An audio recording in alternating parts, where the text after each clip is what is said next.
justamente o Dr. Davidson. Carlos, muito bom dia, boa tarde. Seja bem-vindo a essa sua casa. Pessoal, telespectadores, muito boa tarde. Poção, você é meu grande amigo, aqui já é a 1000ª vez que eu venho aqui, vim há poucos dias, e um abraço para vocês, telespectadores, meu querido amigo Luiz Poção, pelo convite mais uma vez. E, telespectadores, eu trouxe essa sumidade intelectual aqui, que é o professor Davidson, que está aqui ao meu lado, aproveitando a visita dele a Cuiabá, né? E aí também, junto com meu amigo, meu grande mestre, amigo Rovani, fiz a proposta para o Luiz Poção trazê-lo aqui para explorar um tema dentro da educação que nos preocupa muito, né? Nós temos muitos brasileiros que têm ido para alguns países, e às vezes até aqui mesmo no Brasil, fazendo cursos de graduação, pós-graduação, e são literalmente enganados. Não são programas de programas, né, de formação profissional em graduação, regidos pelo MEC, e aí muitos têm sido enganados, entendeu? E com muitos sonhos jogados pelo ralo, iludidos por um sonho de fazer um curso superior ou de uma pós-graduação, e são literalmente enganados. Então, o professor Davidson, eu vou passar o microfone para ele, né, mediante as perguntas do Luiz Poção, para ele, como é um grande especialista nessa área de validação de diplomas do exterior no Brasil e da dinâmica educacional brasileira, sobretudo em termos legais, ele vai explorar bastante essa temática para esclarecer os telespectadores, para que todos tomem cuidado e não entrem aí em armadilhas e não tenham seus sonhos jogados aí para segundo plano e serem aí lesados até em nível não só financeiro, mas emocional também. É interessante, eu quero pegar esse gancho do Carlos, e realmente a gente falou isso, a gente citou isso no primeiro bloco, ele explicou justamente a saída, né, de estudantes para fazer uma pós-graduação, enfim, doutorado. Eu gostaria de aproveitar esse gancho, Dr. Davidson, e qual que seria a orientação, quais seriam os passos, né, que você que está nos assistindo, acadêmico, né, ou bacharel em qualquer em direito ou em outra área, formando, enfim, como você tem certeza que você está louco para falar, poxa vida, eu tenho vontade de fazer algum curso de pós-graduação, enfim, qual que seria a orientação, qual que seria o caminho para que esse formando, né, ele pudesse ter esse acesso no Paraguai, na universidade? Ótima pergunta, é importantíssima, é uma questão de utilidade pública, porque alguém ser lesado em função do desconhecimento é algo realmente muito lamentável. É triste que tenhamos mais essa faceta na história recente do Brasil.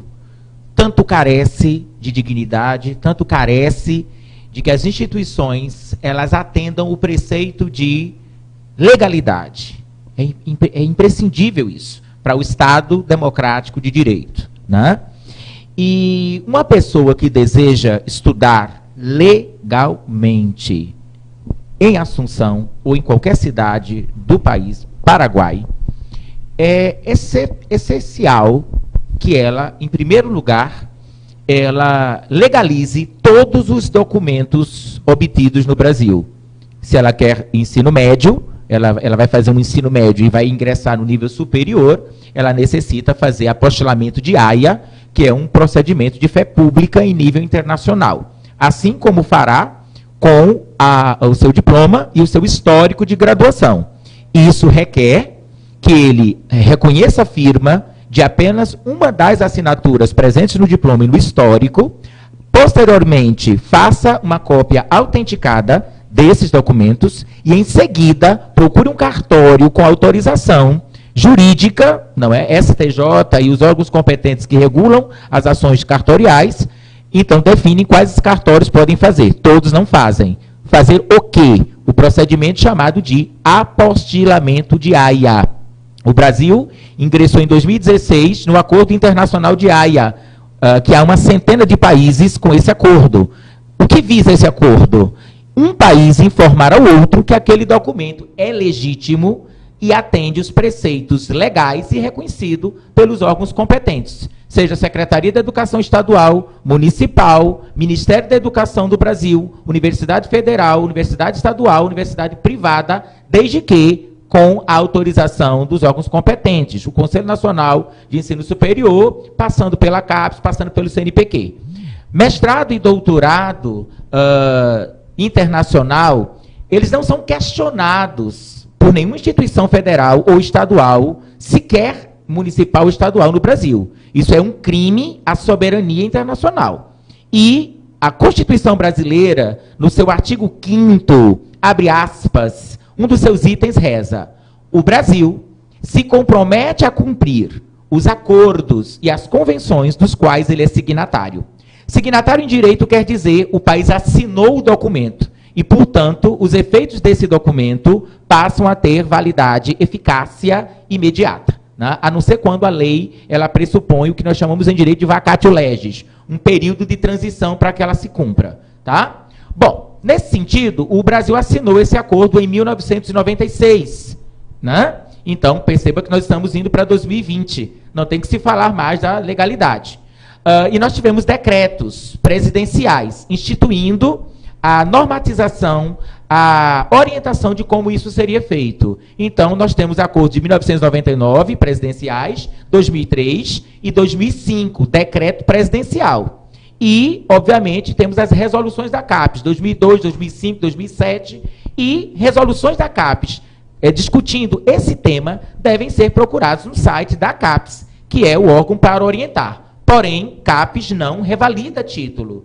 CAPES, do MEC brasileiro, ela não questiona a legalidade, porque um documento que merece questionamento de legalidade é resultado de uma instituição que não é séria.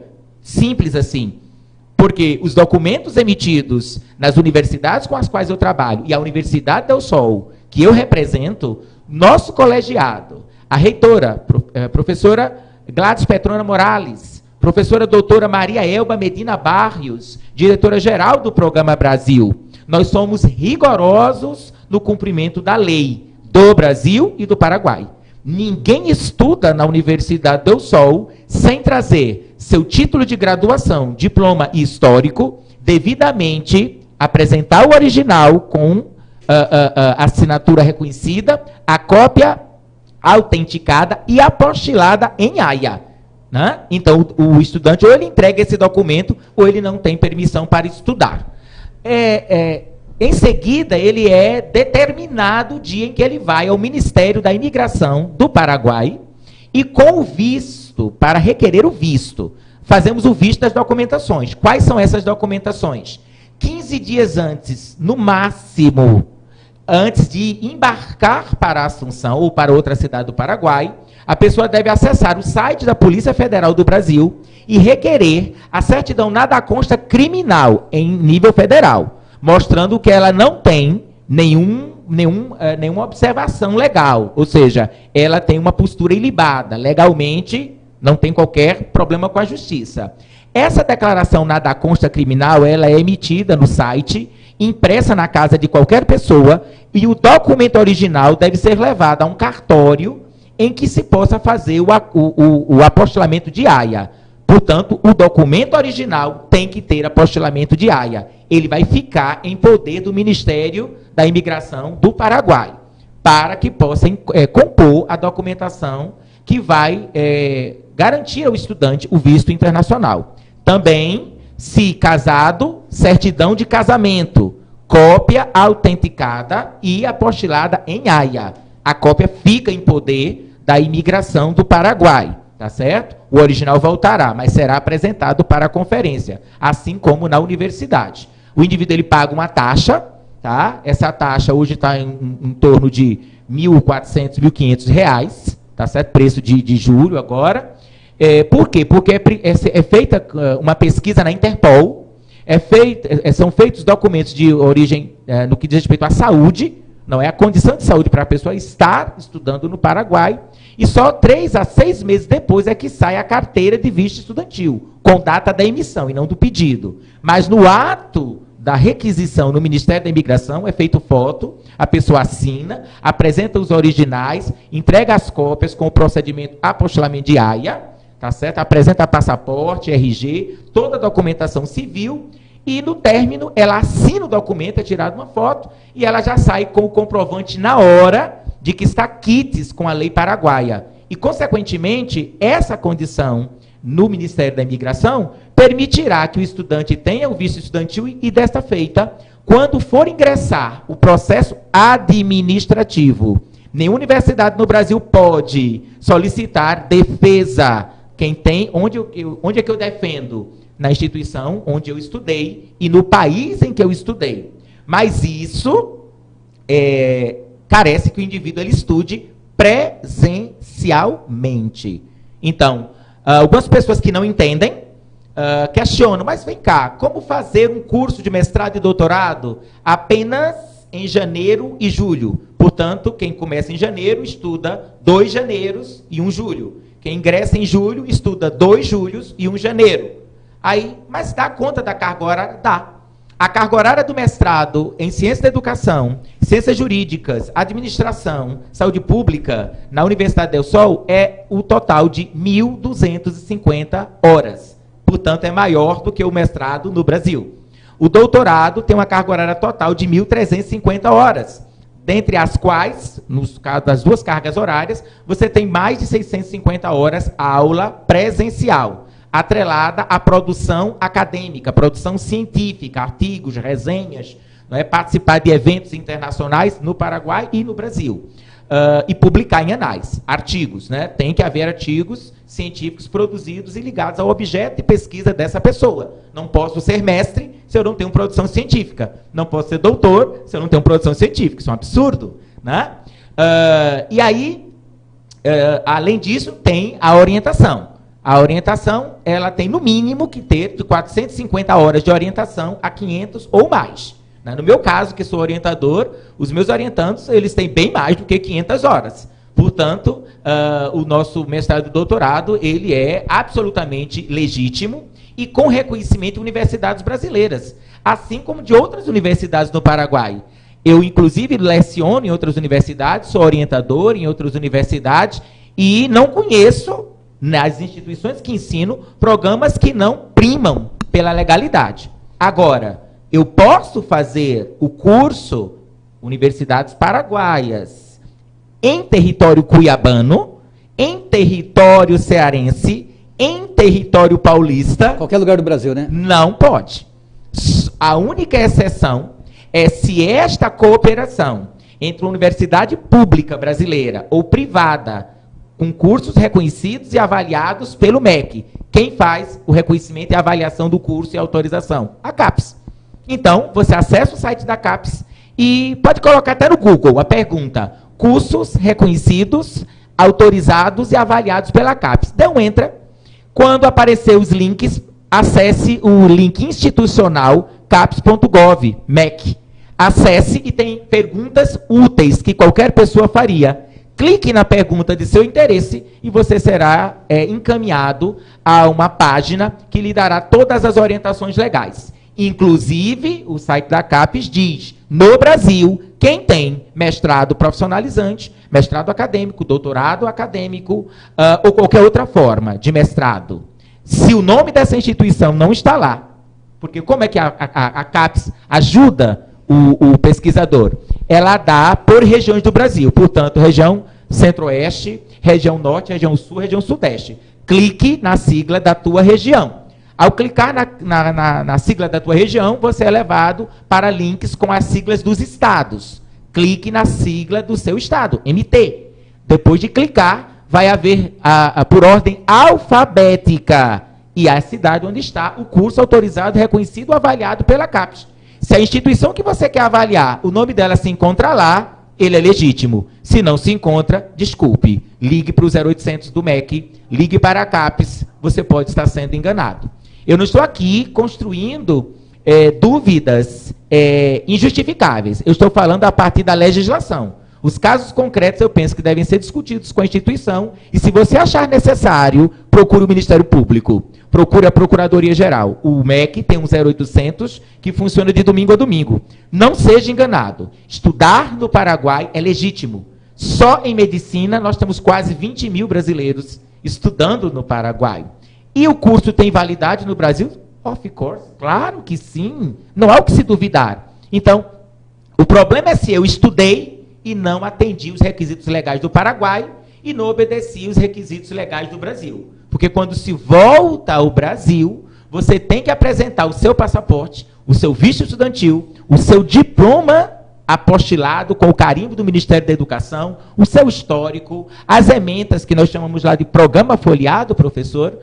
Você tem que apresentar a ata de defesa assinada pela banca com caneta esferográfica de preferência azul. Deve ser feito o encaminhamento dessa folha para o MEC, para registro, para carimbo, e também tem que fazer o apostilamento de AIA. Então, 6 documentos terão que voltar do Paraguai com apostilamento de AIA. Mas, uma pessoa que defende numa instituição paraguaia, seguindo a lei, ela sai na hora com a sua folha de avaliação assinada. Em 48 horas, ela tem todos os reconhecimentos do Ministério da Educação. Em mais 4 dias, o documento passa por perícia, de acordo com a demanda do MEC, ele tem um órgão específico para isso, o MEC paraguaio, é entregue em suas mãos o documento para qualquer verificação de quem for a instituição no Brasil. Você tem, inclusive, no diploma emitido pelo Paraguai, um código de barras que você pode ler com o seu aplicativo de celular e o próprio MEC paraguaio dirá a você se esse documento é legítimo ou se não é.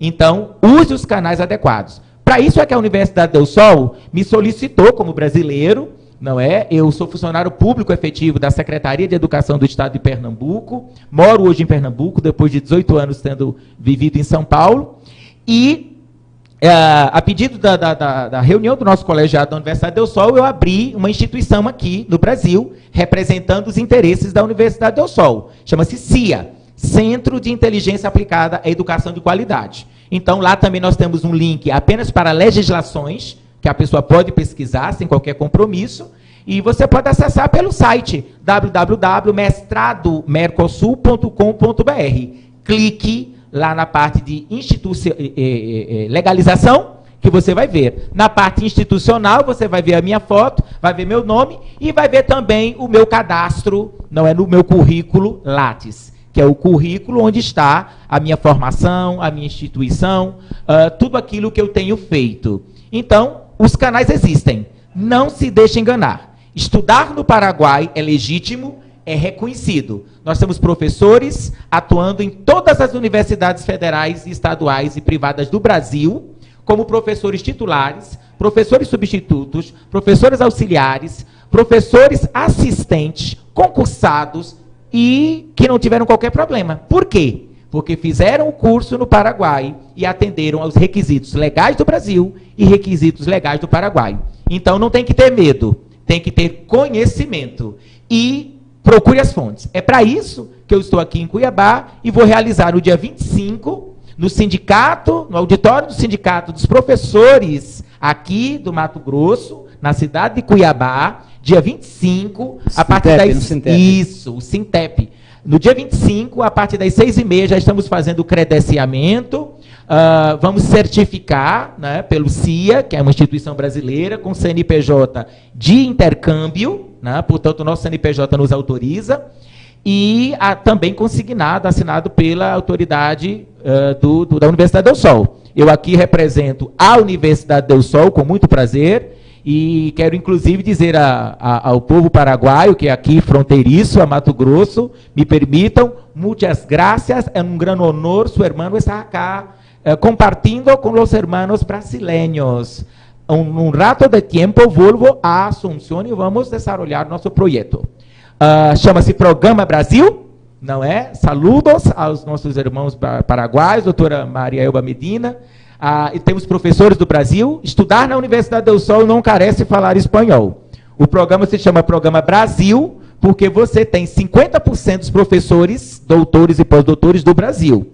Professora doutora Maria Aparecida Monteiro, doutor Carlos Pereira, doutora Ana Estela Brandão Duarte, professor Maurício, professora Margot Bárcia, o professor doutor Carmelindo Malisca, Todos são professores com ampla experiência, inclusive alguns são avaliadores do MEC brasileiro, atuam na Universidade Del Sol como professores visitantes, especialmente convidados pelo CIA e, obviamente, por mim, que sou o diretor do CIA. E os outros professores são professores do Mercosul, professores paraguaios. Nós seguimos as regras da ABNT, toda a dissertação e tese é escrita em português, todas as atividades em português, tá certo? Os valores também são muito acessíveis, comparado, você imagine que um mestrado legítimo na Universidade Del Sol custa a preço de Brasil R$ 480 hoje. Um doutorado legítimo, R$ 580 hoje. Então, claro que os preços do Brasil são exploradores, são até descabíveis, tendo em vista a taxa de tributos que as instituições de ensino têm que pagar. É um horror. Mas o Paraguai, ele facilita muito, ele tem uma outra cesta de tributos, né? Então, vocês têm a Universidade Del Sol de braços abertos.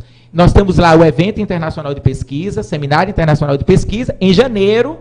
Quem vai abrir o nosso Evento Internacional de Pesquisa, dia 13, à noite, é o professor José Pacheco, da Escola da Ponte. E o professor Carlos foi especialmente convidado para atuar como mediação de mesa com um dos maiores nomes da pesquisa ocidental, não é, de Portugal. Então, veja, nós levamos grandes nomes, os nossos doutorandos e mestrandos apresentam trabalhos, mesas redondas, artigos, comunicações. Então, é um programa legítimo como qualquer outro do Brasil. O que não pode é ter preconceito e achar que título do Paraguai é algo comprado numa casa de 199. Isso é um desacato. Não se pode fazer isso com o povo irmão.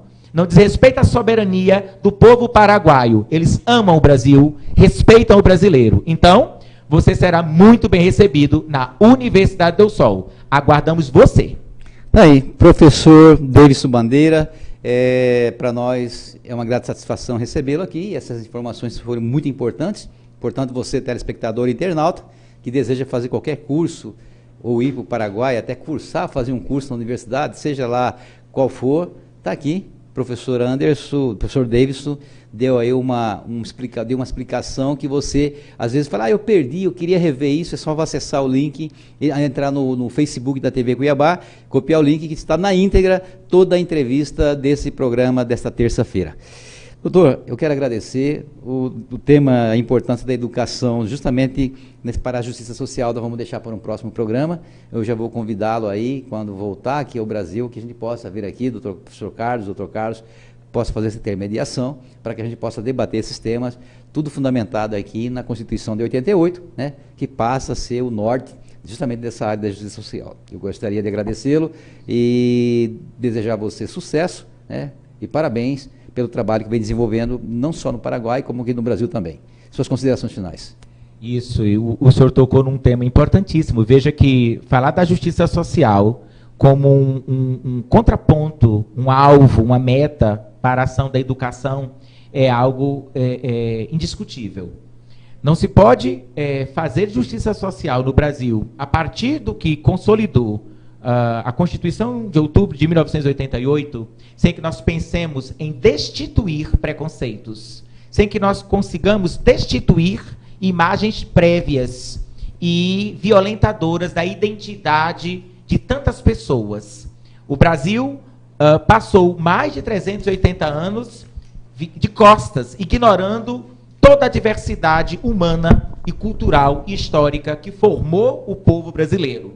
Portanto, educação que não valida a história, o legado de pessoas nas suas mais diversas facetas humanas, posto que são humanos, não tem que se discutir. Justiça social não para o pobre, porque não há pessoas do tipo pobre, há pessoas do tipo humano. A pobreza é um construto histórico, social, político e econômico que violentou pessoas. Portanto, não há pessoas pobres, há pessoas vitimadas pela pobreza. E a justiça social precisa desconstruir toda e qualquer forma de pobreza. Pobreza falimentar, fome.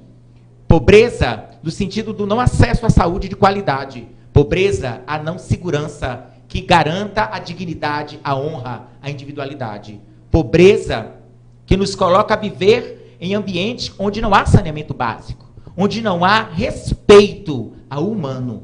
E a educação, mais do que ofertar títulos, ofertar cargas horárias, ela precisa instrumentalizar a todos que procuram a guarida das instituições educacionais básicas ou de ensino superior e técnico a poder impulsionar o resgate do seu direito a ser pessoa legítima que é. Porque sociedade sem todas as pessoas não é sociedade. É uma ilha social que promulga a desigualdade e o sofrimento ao longo da vida. Obrigado, doutor Davidson, professor Davidson. Carlos Macena, quero também te agradecer, suas considerações finais, obrigado, nós já avançamos o tempo de outro programa, mas por um tema bastante, realmente, produtivo e interessante. Muito obrigado pela contribuição. Luiz Poção, meu grande amigo, muito obrigado mais uma vez. Telespectadores, uma boa tarde, obrigado pela audiência aí, por terem aí assistido esse programa com essa grande assumidade intelectual que é o professor Davidson. E, né, professor Davidson, agradeço demais aqui no ar o convite feito pelo professor Davidson para estar lá, dia 13 de janeiro de 2020, no Paraguai, num evento internacional de educação, onde eu estarei lá junto com outros grandes especialistas, dentre o professor Davidson, também com o professor Pacheco, da Escola da Ponte de Portugal. Muito obrigado, boa tarde. E Luiz Poção, estou intimando o senhor a me convidar novamente, tá? Por favor, quero voltar, pela 1000ª vez. Telespectadores, um beijo, abraço, tudo de bom e educação, como o professor Davidson falou, liberta. Vamos seguir a cartilha de Paulo Freire, pensar uma educação que liberta e que não somente confere títulos e cargas horárias, como o professor Davidson falou. Um beijo, abraço, até uma próxima oportunidade, tá? E aí uma boa semana, tá?